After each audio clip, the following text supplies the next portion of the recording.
Hey everyone, I hope you had a good 3 week break away from me. I am going to be working on some notes right now.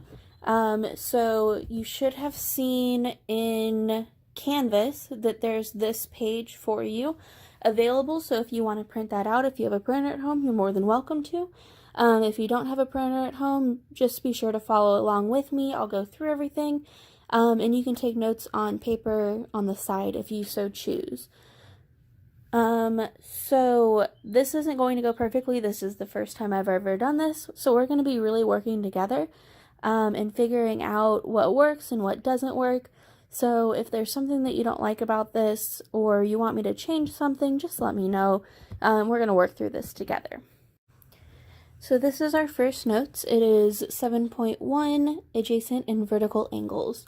Our essential question is, what can you conclude about the angles formed by two intersecting lines? So the first thing that we have to do is actually classify our angles. So you guys should have seen this before. So we've got acute, right, obtuse, and straight angles. So if you notice, I've got a weird symbol right here. That symbol actually just means angles.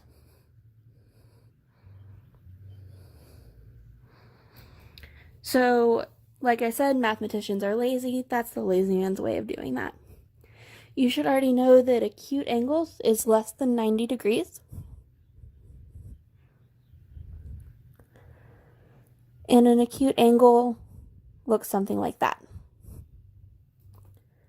Next, we have a right angle. Right angles are equal to 90 degrees. So they're going to look like that.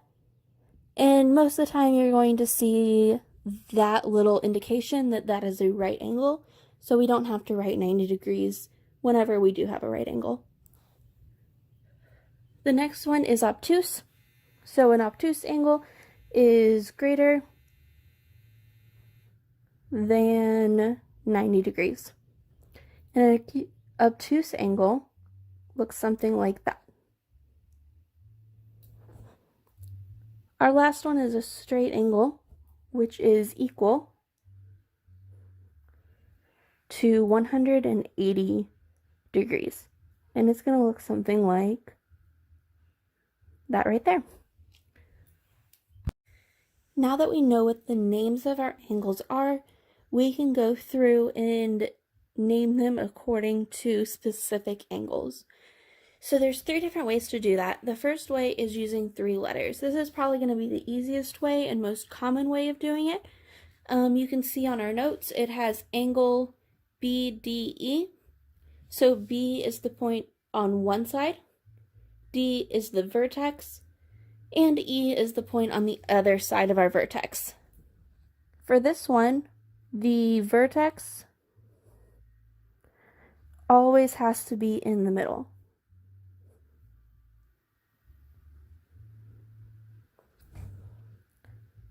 Another way to name them is just using one letter. If you're going to use one letter, it has to be the vertex.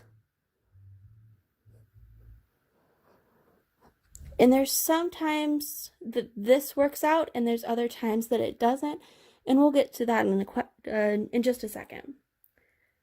The third way of naming an angle is by a number, and you can only do that when it's given.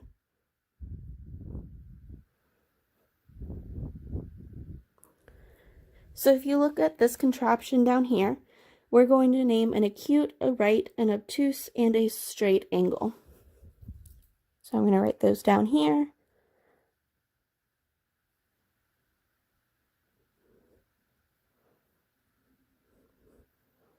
And straight.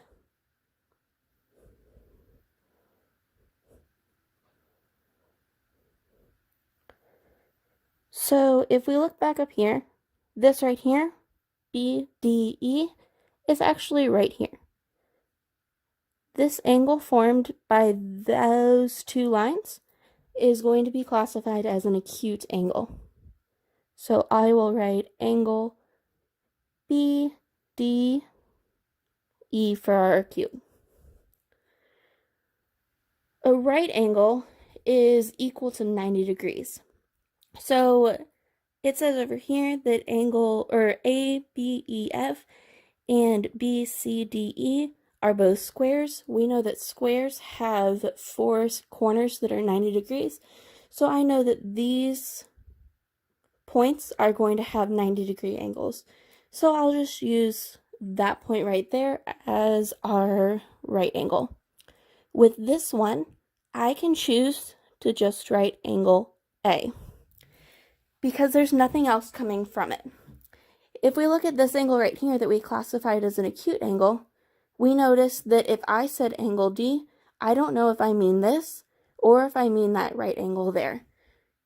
So, to be more specific and make sure that we're naming the correct thing that we want to name, we have to use all 3 letters.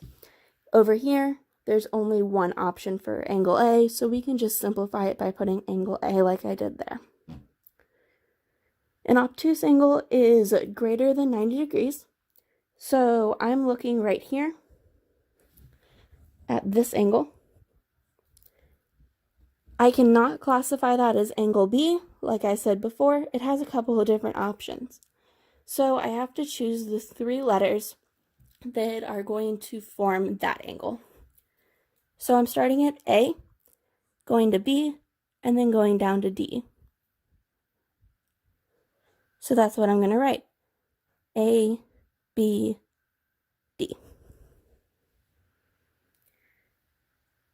Our last one is a straight angle.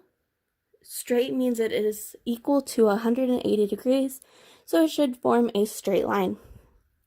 This right here is a straight line, so that's what I'm going to write.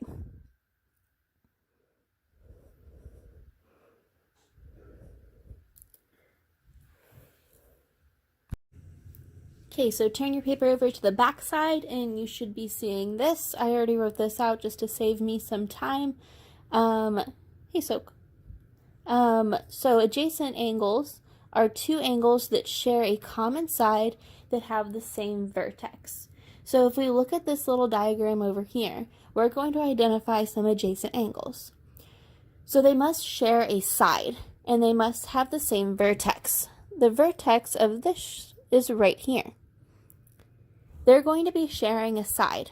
So if I look at angle 1, it shares a side with angle 2 and angle 4. So for my example, I'm going to write angle 1 and angle 2 because those are 2 adjacent angles.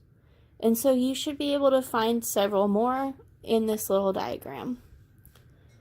Moving on to vertical angles are opposite angles formed by the intersection of 2 lines. And then this down here says vertical angles are always going to be congruent. And remember, congruent means equal. So if we go back to this diagram, if I'm looking at angle number 1, it's an opposite angle formed by the intersection of 2 lines. So we've got our 2 lines here. It's the opposite. So the vertical angle of angle 1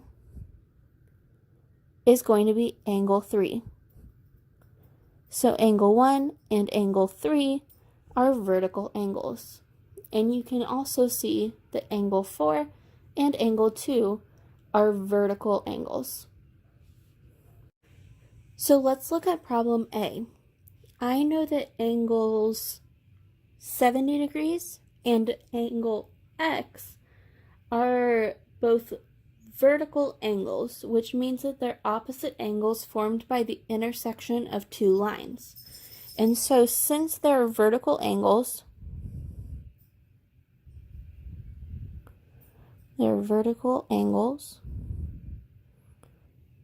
that means that they're going to be congruent. So I know that 70 degrees and X degrees are going to be equivalent to each other.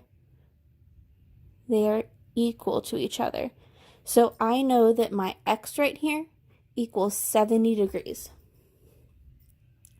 If I look over at B, B is set up a little bit different. The first thing that I notice about B is that the whole thing forms a right angle. And you can see that right angle symbol right there. So I know that it is a right angle. Meaning, if I take this angle here and that angle there and add them together, I know that they should equal 90 degrees. So I'm going to write that out. 31 comes from this angle here, and then x plus 4 comes from that angle there. And like I said before, I know that it has to equal 90 degrees. From there, I'm going to solve for my x, so I'll draw a line through my equal sign. I notice that I have some like terms, so I'm going to combine those two like terms. So I'm taking 31 and 4, since they're both positive and on the same side, I'm going to add them together to get 35. I'm going to bring down my x and my 90. From there, it's a one-step equation, so I'm going to move over this 35 because I want that x to be by itself. Since it is a positive 35, that means that I'm going to have to subtract 35 from both sides to get rid of it over here. Which leaves me with my x, which is what I wanted. Now I'm taking 90 minus 35, and that gives me 55.